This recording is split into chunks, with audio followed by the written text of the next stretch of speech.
Hi, welcome to the Q&A today for the documentary film Babenco, Tell Me When I Die. My name is Laura Nix. I'm a documentary director based in Los Angeles, California, and it's my distinct pleasure to do this Q&A today. The film was first shown at the 2019 Venice Film Festival, where it won Best Documentary in the official Venice Classics competition. Personally, I was blown away by the film. It struck me as a love letter to a late husband, and also as a love letter to his films and to cinema in general. Its dreamlike and poetic structure allows all of us to appreciate how this artist, Hector Babenco, made sense of life, made sense of death, and how that sensibility affected his artistic vision. If there was one word I could use to describe the film, I think it might be tender. I felt the tenderness towards its subject, towards how it represents illness, how it represents marriage and family. And I think the intimacy of the film is also quite rare. Many documentaries about well-known film directors treat the director like a god. But here we experience achievements, but we also experience the fragility of the human body. It artfully shows us the pinnacles of his achievements in cinema through selected clips and interviews with him talking about his work, and we get glimpses of the process when we see behind the scenes making of the films. But more importantly, we understand the man who made these films and why, which are seamlessly interwoven with the larger social statements that are inherent in Babenco's work and this poetic meditation on life and death. Documentaries often succeed or fail based on their access to the subject matter. And in this film, we gain access to its subject that only a wife and a daughter would possess. And with that said, it gives me great pleasure to introduce the film's director, Bárbara Paz, the wife of the late director, and producer Myra Babenco was his daughter. I want to start with a question for Bárbara. Can you speak about the moment when you decided to make the film and why you decided you wanted to make a film about the process of your husband dying? Thank you, Laura. First, you moved me. It's happening in a hospital room. I was afraid I didn't have much time to film this great man. I wanted everybody to listen to what I was listening to. I wanted everybody to fall in love with him just like I did. You know, I wanted to film not only the filmmaker, but also the man, the thinker, the poet, and this lion who was fighting to survive so that he could continue make films. Cinema kept him alive. Cinema was his oxygen. From this first moment, could you tell us, what did you have in mind about how you envisioned the formal approach to the film? And then which elements did you stick with for that vision, and what changed over time in terms of how you changed that? At first, it was a film about his memory, because the morphine was affecting his memory, and he was afraid he was going to forget something.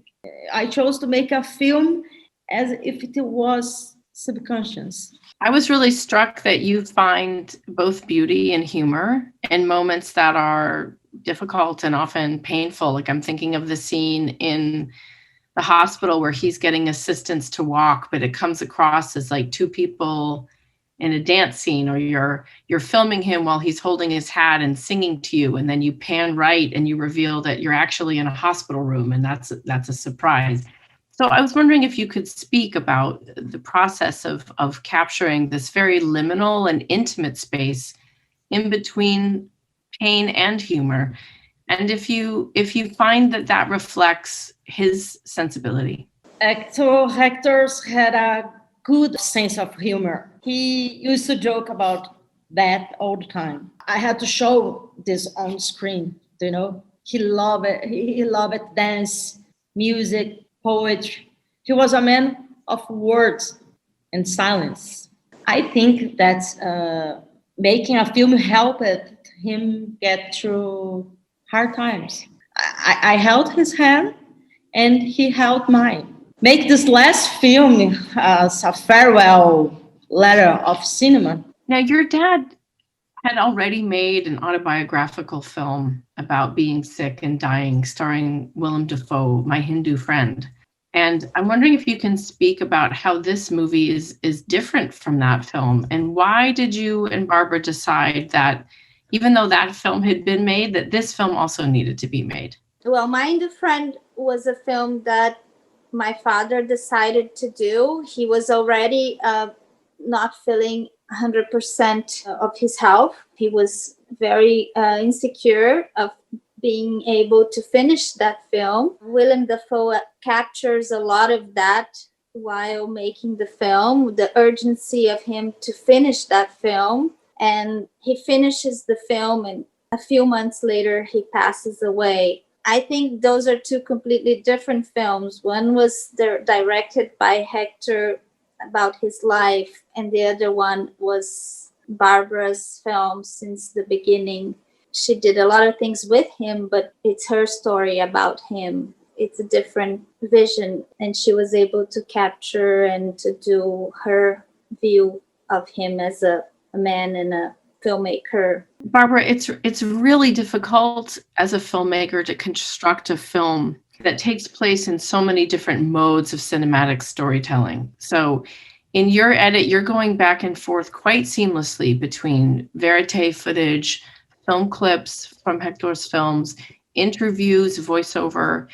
And I'm wondering if you can speak about the difficulty during the edit to find the right balance between all of those and elements, and how you devised the editorial language that allowed your own point of view to emerge in the midst of all of these different modes of storytelling. What was that process like for you? It's not too easy, but I knew what I wanted. During the editing that film is constructed, I love being locked inside a room with a film editing table, trying to find new possibilities. I wanted the film to be a single story, not a filmography, a portrait of his man who was losing his memory, and with the help of morphine, he was staying alive.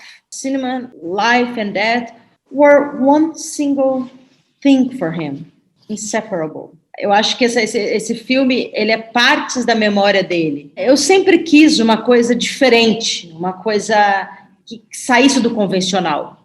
Ele queria ser o protagonista da própria história dele.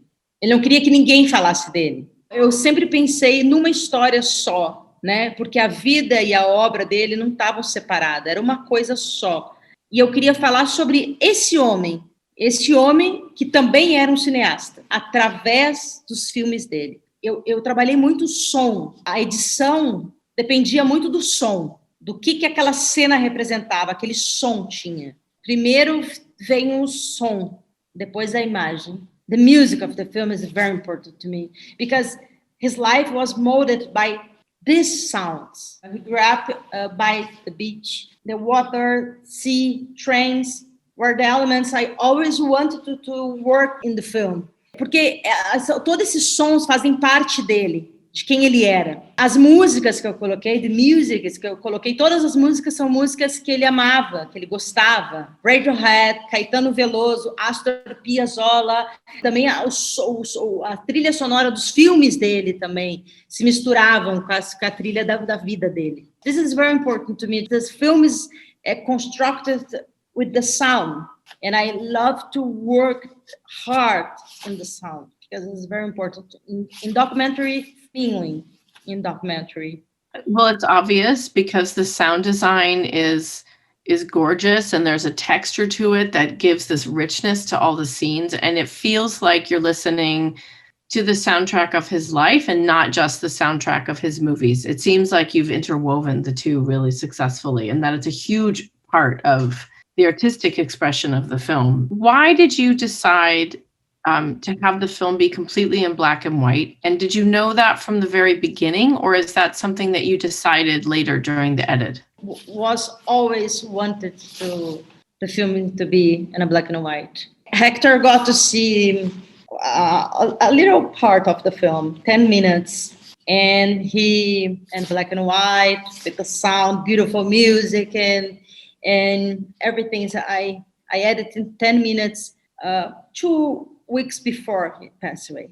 And he loved it. And he even cried and said. Até que eu sou interessante. Até que eu sou interessante. Actor used to say that his memory of cinema films were in a black and white. And I wanted to make an art film, a film that would go beyond the image, like a poem. I don't need talk. I just feel something. I need to feel something when I watch some film. I put my emotion, my feelings, my heart in this film. The cinematography of the film is gorgeous. Yes. And it also seems like some of it you shot on your own cell phone, that you shot it yourself. There's some scenes that feel like there's no camera person there, that it's you.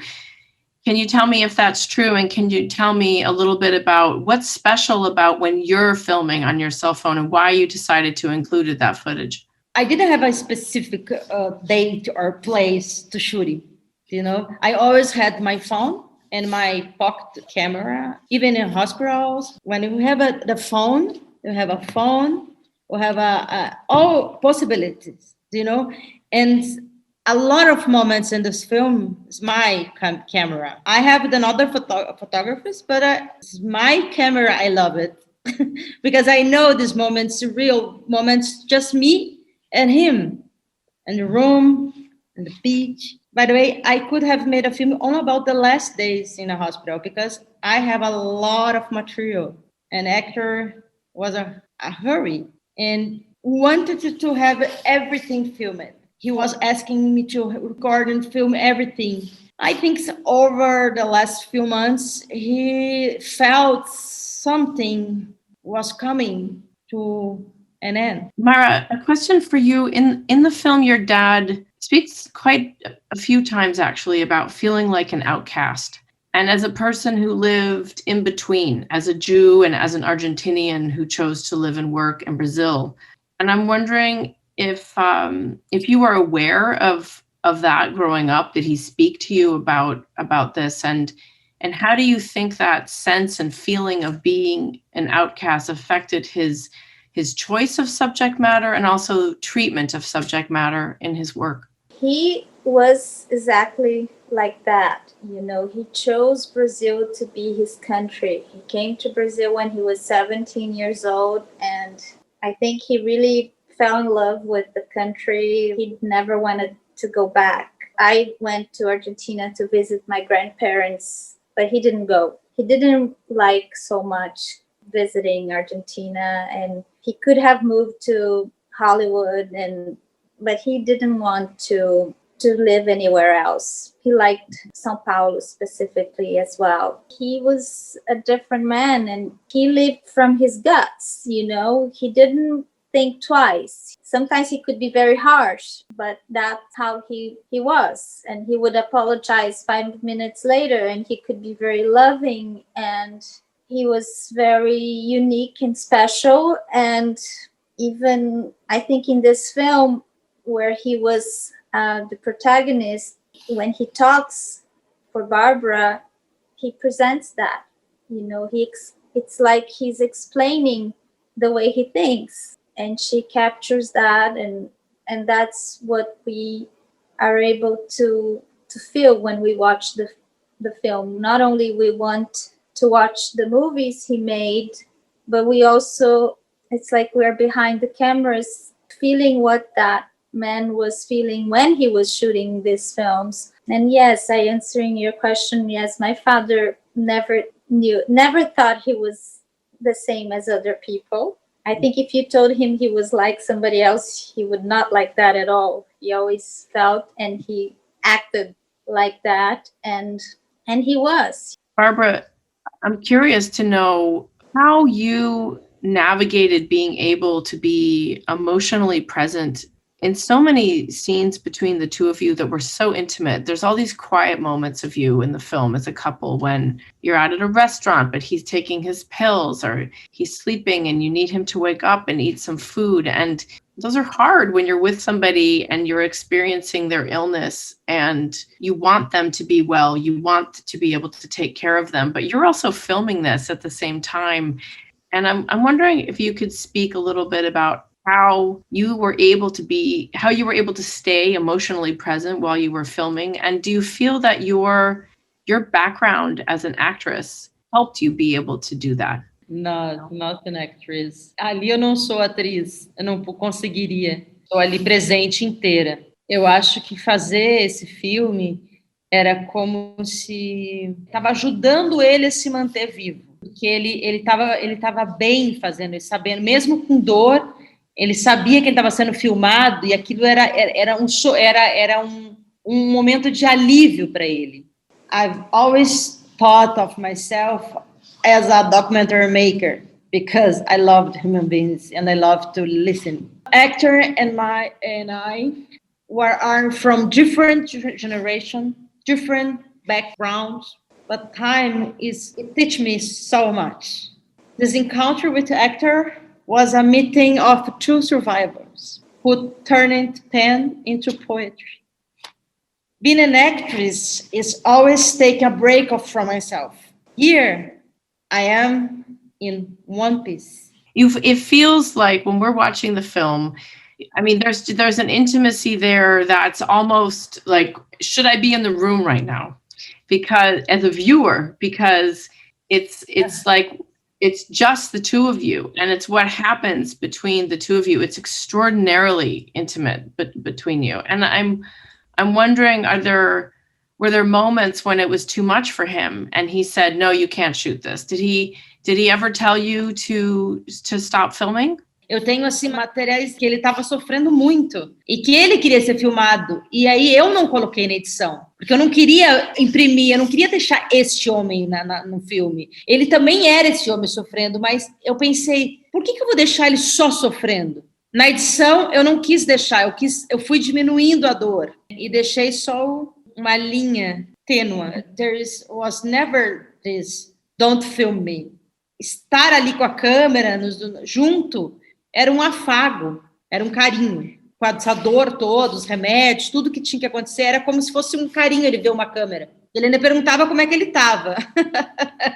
We were great partners. I would have never crossed this line alone.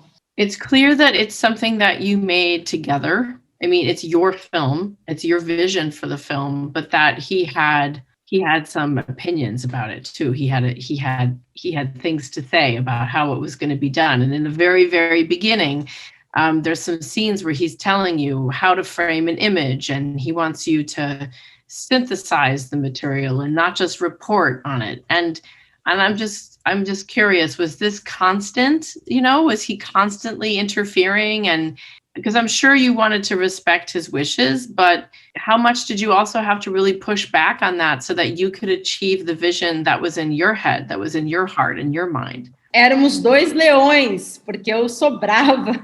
Eu sempre soube o que eu queria, então mesmo que ele queria de outro jeito, eu faria do meu. Talvez por isso que a gente se deu bem, porque eu domava ele. Eu falava muito com ele na edição, mas ele não estava mais aqui, é claro. Mas eu falava, o que você quer? That scene or that scene? What do you want?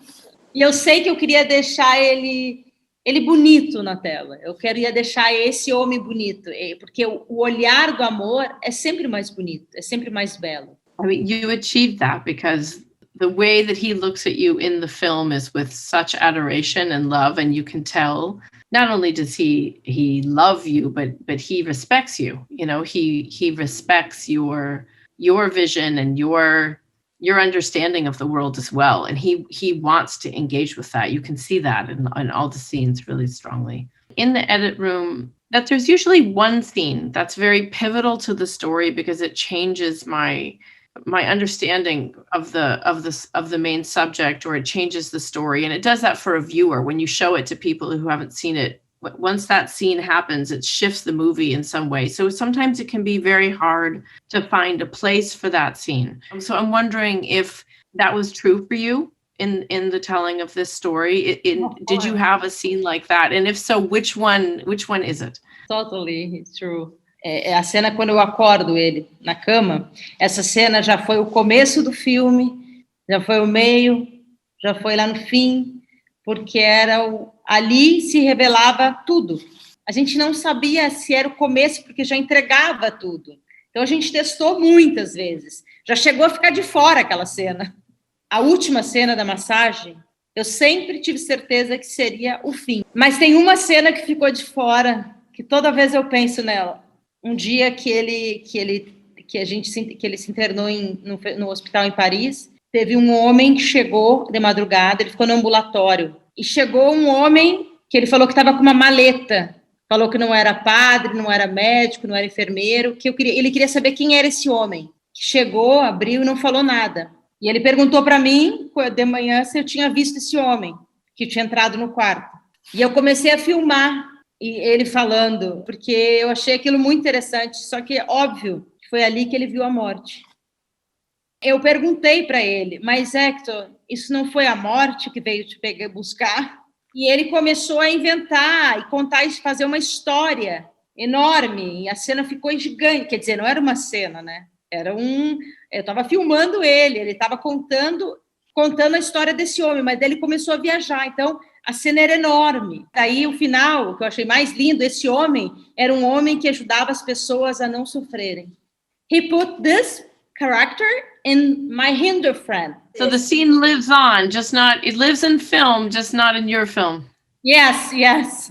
Hector era um grande contador de histórias. As are you, because you were able to take all of these different pieces of his life, his work, his family, his marriage, and make it into a whole. Because the film is of a one, right? When we watch it, we kind of dive in and we go into this like extremely intimate, beautiful, immersive experience. Not just about this man, but I would go as far as to like what it means to be alive and what it means to make films. And even if that living is involving suffering or pain, it also involves this beauty and this humor. And that's what's so unique about it. It's really an incredible achievement. And congratulations on making such a beautiful, beautiful work. It's just a stunning film. And I really hope that anybody who hasn't had the chance to see it gets to watch the film as soon as they can and as big as they can, even though right now we're in a moment where the movie theaters are closed, that they can see how also visually powerful it is. So thank you so much for this conversation today. I'm very grateful for you sharing your insight, to both of you. Thank you so much, Laura. Muito obrigada. Muito obrigada. Muito obrigada. Ciao.